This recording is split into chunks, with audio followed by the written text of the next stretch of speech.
There's a reason that wealthy people have their children set up working either fast food or waiting tables, because they want them to understand the value of hard work. Yep. Right? To see another angle and another perspective of what business looks like in the real world. I called 6 hours a day. Just 6 hours a day. I was calling people from a list of any list that I could get. Hard dialing on my phone, off of my laptop, in my old room, in my mom's house. You know what I mean? The game looks a lot different today.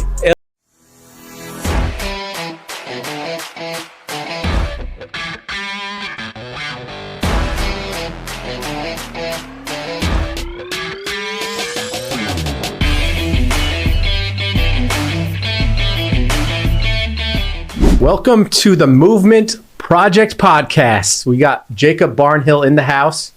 Jacob's a good friend of mine. We've worked together. He's actually sourced some deals for us in the past. Yep.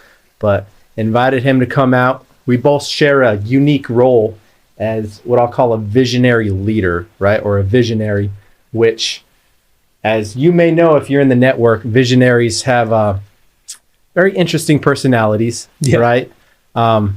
You're always going down rabbit holes and chasing different ideas, but sometimes the follow through can be difficult without having a team by your side. So we're going to dive in deep and really see where that goes. So welcome on board, bro. Thanks, man. Excited to be here. This is really cool. Yeah. Appreciate taking the time. Absolutely. Yep. So Jacob's a real estate agent with EXP. Yep. He's also an investor. So pretty unique how he's really carved his place in the network. And I'm excited to hear all about the team structure, how he's built that from within the organization. Yep. And we can kind of just talk about interesting projects that you got going on and going from there. Cool.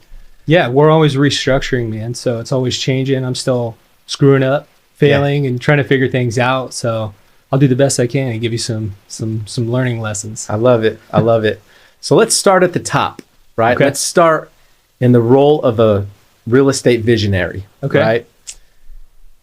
In the beginning of the entrepreneurial journey, we all know that you wear many hats, right? Right. And somewhere in that journey of failing forward, figuring out the pieces and puzzling that greater vision together, you realize that you need to build a team around that greater vision. So let's talk a little bit about your backstory, how you fell into real estate, and then fast forward how you've built the team into the structure that it is today. Okay. Yeah, so I'm here today, and none of this was planned, man. I didn't plan on being a podcast as part of my strategic plan with you at the beginning of the year. I didn't plan on being an agent. I didn't plan on being in real estate investing. But I think that's just part of the whole journey, is you're just kind of open to, as those things come at you, you need to be able to adjust. You kind of have a general direction, especially when you're first getting started. So I started, I was in the military. I was getting a check from the government, and I was in charge of the cargo, the weight and balance of a C-17 cargo jet. So I always joke I was crunching numbers on jets, and now I'm crunching numbers for real estate. And our first two deals we bought in Washington State, we did We Buy House stuff. We were the wholesalers. Yeah. We were licking and stamping postcards out of our house, 1,000 a month. My wife and I, we were doing about 100 We Buy House signs every month. And I, went through all the struggles of getting up 3-4 o'clock in the morning before the traffic. Me and my wife, doing a lot of that. She'll tell you she was doing most of it once we started to figure out we needed to get in our lanes. That story stands today. I was running the appointments, and then I linked up with one of the actual largest wholesale company, and I still kind of partner with them in some ways today. And I was running their appointments and my appointments. Sometimes I was running 5 or more a day. Yes. And I was crawling under houses. I worked with a short sale guy for a while, and I was door knocking pre-foreclosures and all kinds of stuff. So I was really doing the grunt work when we first started. And then from there, I was planning on getting my license, just to keep it short, moved home for family reasons, for personal reasons, and then ended up getting my license in South Carolina with full intentions of doing my own investing. And ended up getting an owner finance deal on my first 5 properties from one lady in South Carolina. And we're actually getting ready to close on our 5th Airbnb next month, the same way, some seller financing structure. I've always loved creativity, and I always was trying to force the deal and figure out how could we get it to work.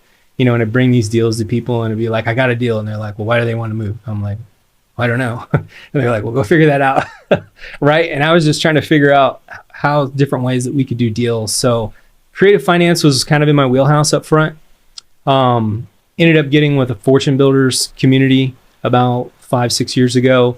I really loved being an investor and then going agent because I think that taught me to be a bigger leveraged business owner than getting in and just getting on the hamster wheel.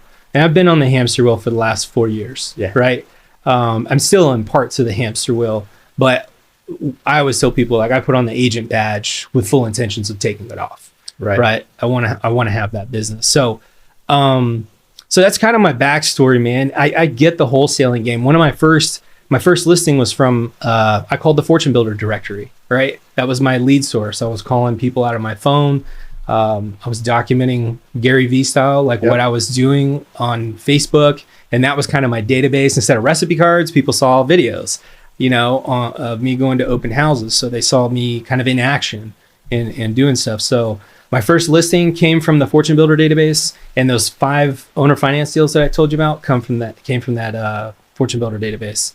So I called 6 hours a day, just 6 hours a day. I was calling people from a list of any list that I could get, hard dialing on my phone, off of my laptop, in my old room in my mom's house. You know what I mean? The game looks a lot different today. It looks, what I do today looks a little bit different, but I definitely did, I did the hard stuff, man. And, today, I understand a lot of doing the grunt work, creative finance structures, all of that. How do I piece deals together? Resourcefulness, I think, translated into so many other things now today. So that's kind of how I got started. Now I have a team. Like I said, I'm always screwing up. So I just got rid of 2 agents. I got another 2 actually. As we were sitting here, my assistant put somebody in my calendar that I got to talk to later this week that's interested in the team. So that's where I'm at today. Instead of diving under houses, I have people that'll put appointments in my calendar for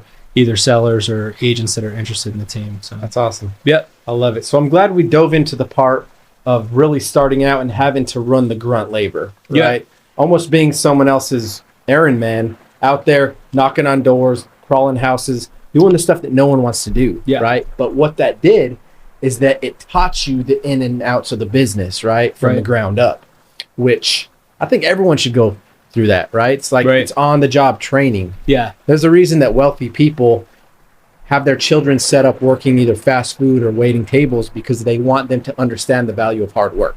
Right? To see another angle and another perspective of what business looks like in the real world. Right? You don't want to just fall into the seat of opportunity, eating from a silver spoon, and have everything handed to you, because one, you're not going to appreciate it, and you're not going to give your best, because it's almost like a sense of entitlement.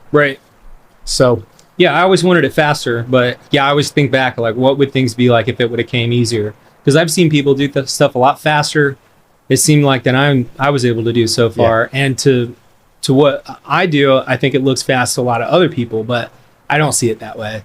I'm always looking at people that have built teams in multiple markets. You know what I mean? I know one of our referral partners, she's up in Charlotte and Fayetteville, and in 2 years, she was the Rookie of the Year, Keller Williams, and she's got 2 teams now, and she's full visionary mode. She doesn't run any more appointments. She did that in about 2 or 3 years, and took 2 teams to 2 different markets. You always think about, like, what is the differentiating factor, right, between 2 people in the same industry, sometimes in the same area, where one person excels and one doesn't, right? And I was reading a book about it that really dives into this principle, right? We all have the same amount of resources and opportunities. We all have the same amount of time. But what do you believe really excels that growth and accelerates the staircase to success in some people's lives, where others might not take that fast track? Man, there's so many things. I think the biggest thing is you just got to want it enough. I could say, it's getting clear enough, or having a plan, or reducing it down to the simple, and, or learning as much as you can. I think you just got to want it.